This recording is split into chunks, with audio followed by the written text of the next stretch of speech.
கொழும்பு ஊடகவியலாளர்கள் சங்கத்தின் வேண்டுகோளின் பேரில் வெகுஜன ஊடக மற்றும் சுகாதார அமைச்சர் நலிந்த ஜெயதிசவுடன் இன்று சுகாதார அமைச்சின் வளாகத்தில் கலந்துரையாடல் நடைபெற்றது.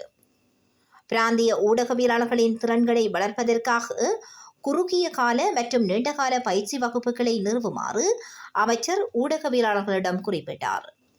இதன் பொழுது கொழும்பு ஊடகவியலாளர்கள் சங்கம் 11 அம்சங்கள் அடங்கிய மகஜர் ஒன்றையும் அமைச்சரிடம் கையளித்தது. அனைத்து பிராந்திய ஊடகவியலாளர்களும் எதிர்கொள்ளும் பல பிரச்சினைகள் குறித்து கொழும்பு ஊடகவியலாளர்கள் சங்கம் அமைச்சரிடம் தெரிவித்தது. இலங்கையில் உள்ள அனைத்து பத்திரிகையாளர்களுக்கும் பத்திரிகையாளர் காப்பீட்டு திட்டம் மற்றும் தகவல் துறையால் பத்திரிகையாளர்களுக்கு வழங்கப்படும் கடன் வசதிகள் குறித்து அமைச்சின் கவனம் செலுத்தப்பட்டது. அந்த காப்பீட்டு முறை மற்றும் கடன் வசதி மூலம் பத்திரிகையாளர்கள் மிகவும் மதிப்புமிக்க ஏற்பாடுகளை பெற்றனர் என்றும் அது இலங்கையில் உள்ள அனைத்து பத்திரிகையாளர்களின் தொழில் வாழ்க்கையிலும் மிக முக்கியமான காரணியாகும் என்றும் சுட்டிக்காட்டப்பட்டது.